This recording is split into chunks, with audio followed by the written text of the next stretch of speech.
2027 विधानसभा चुनाव के मद्देनजर ओबीसी वोटर्स को साधने के लिए बीजेपी एक्टिव हो गई है। बीजेपी एक खास ओबीसी प्लान तैयार कर रही है जिसका मकसद है प्रदेश के ओबीसी की उन जातियों पर फोकस करना जो संख्या में तो कम है लेकिन हार जीत में निर्णायक भूमिका अदा करते हैं। इसी कड़ी में आज यूपी के मंत्री और बीजेपी ओबीसी मोर्चा के प्रदेश अध्यक्ष नरेंद्र कश्यप ने अहम बैठक की और गैर यादव वाली जातियों को साधने की रणनीति पर मंथन किया। दरअसल 2014 के बाद से ही बीजेपी ने गैर यादव ओबीसी राजनीति को नई दिशा दी है, जिनके समर्थन से 2017 और 2022 के विधानसभा चुनाव में भी बड़ा बदलाव देखने को मिला। ऐसे में बीजेपी मौर्य, शाक्य और सैनी के सहारे पूर्वांचल और मध्य यूपी में, तो वहीं कुशवाहा वोट के सहारे पूर्वांचल और बुंदेलखंड में, निषाद वोट और राजभर वोट पूर्वांचल में और गुर्जर समाज के सहारे पश्चिमी उत्तर प्रदेश में ओबीसी वोटर्स में पकड़ बनाना चाहती है।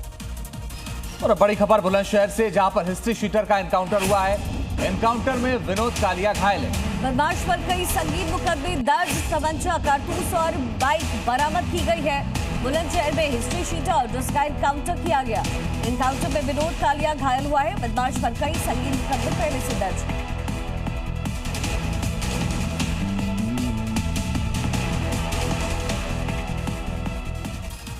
उत्तर प्रदेश में सीएम योगी लगातार अपराधियों को चेतावनी देते आ रहे थे और अब यूपी पुलिस भी वैसे ही वार्निंग अपराधियों को देती है। कुछ दिन पहले मुरादाबाद के एसआई ने मंचलों को वार्निंग दी थी, तो बहराइच के थाना प्रभारी ने लॉ एंड ऑर्डर पर क्लियर मैसेज दिया है।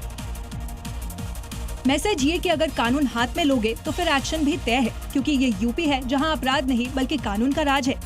दरअसल आगामी त्योहारों को लेकर पीस कमेटी की बैठक थी, जिसमें थाना प्रभारी ने साफ साफ कहा कि त्योहारों को शांति से मनाएं, कानून हाथ में लेने की कोशिश न करे, क्योंकि जो कानून हाथ में लेता है उसके लिए बुलेट से लेकर लंगड़ा मॉडल रेडी रहता है। पिछले 24 घंटे में 5 जिलों में हुए एनकाउंटर इसी का एग्जाम्पल है, जहां बदमाश से लेकर तस्कर और लुटेरों का बुलेट थेरेपी से इलाज किया जाता है। यूपी में अपराधियों के साथ ही मिलावटखोरों और नकली सामान बनाने वालों पर ताबड़तोड़ एक्शन जारी है। जहां पर गाजियाबाद से लेकर के अलीगढ़ तक एफएसडीए की टीम ने बड़ी कार्रवाई की है और सेहत से खिलवाड़ करने वालों को हिरासत में लिया गया। खाद्य सुरक्षा एवं औषधि प्रशासन विभाग यानी एफएसडीए की इस कार्रवाई को इन दो तस्वीरों से समझिए, जो गाजियाबाद और दूसरी तरफ अलीगढ़ में हुई। गाजियाबाद की खोड़ा में तो भैंस के तबेले में अचार बनाने का धंधा किया जा रहा था। अचार के लिए इस्तेमाल किए जा रहे रॉ मटेरियल तो खराब किस्म के थे ही, बेहद अनहाइजेनिक तरीके से स्टोर किया गया था। यही नहीं, छापे के दौरान फैक्ट्री मालिक पुलिस और मीडिया पर धौंस दिखाने से बाज नहीं आया।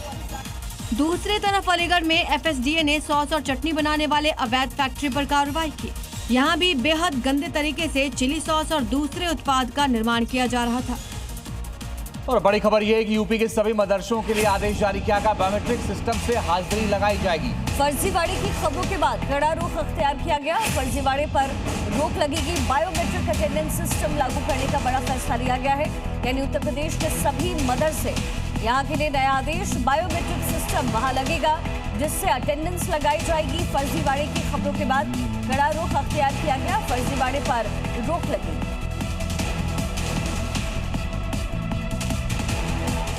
यूपी के सभी मदरसों में आधार बेस्ड बायोमेट्रिक अटेंडेंस सिस्टम लागू करने का फैसला किया गया है, जिससे अब मदरसों में शिक्षकों, कर्मचारियों और छात्रों की रोजाना उपस्थिति बायोमेट्रिक सिस्टम के माध्यम से दर्ज होगी। दरअसल ये व्यवस्था पहले से ही लागू थी, लेकिन सिस्टम आधार बेस्ड नहीं था। लेकिन अब ताज़ा निर्देश में डीएमओ को जल्द से जल्द सभी मदरसों में अपडेटेड सिस्टम लगाने का निर्देश दिया गया है। बड़ी खबर है, प्रयागराज के मेजा में एनकाउंटर हुआ है। ट्रिपल मर्डर का मुख्य आरोपी घायल हुआ। 2 साथियों के साथ किया था इसने मर्डर। 3 मर्डर इसने किए थे। अब तक 5 इसमें गिरफ्तार हो चुके हैं। ट्रिपल मर्डर में 5 की गिरफ्तारी हुई है। प्रयागराज से ये बड़ी खबर, जहां पर 2 साथियों के साथ 3 मर्डर किया था शख्स ने। अब मुठभेड़ में इसे गिरफ्तार किया गया है। प्रयागराज के मेजा में एनकाउंटर हुआ है, ये बड़ी जानकारी इस समय मिल रही है। और बड़ी खबर आप बागपत से आपको बता रहे हैं, जहां पर एनकाउंटर हुआ और 25,000 का इनामी हत्या आरोपी था, जिसके दोनों पैर में गोली लगी है और उसके बाद उसे गिरफ्तार कर लिया गया। सरेआम पिता और पुत्र की हत्या इसने की थी। इसके बाद इसकी तलाश की जा रही थी। 25,000 का इनामी था। दोनों पैर में गोली लगने के बाद ये व्यक्ति घायल हुआ है।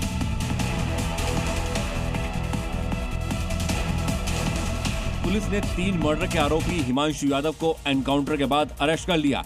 मुठभेड़ के दौरान हिमांशु घायल हो गया, जबकि साथी राजन और नेहाल गौतम को भी अरेस्ट कर लिया गया है।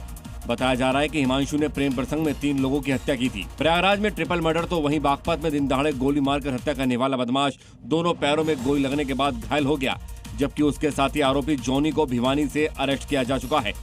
आरोपियों ने 9 जून को टेंट व्यापारी और उसके बेटे की गोली मारकर हत्या कर दी थी, जिसके बाद पुलिस मामले में 3 आरोपियों को अरेस्ट कर चुकी है।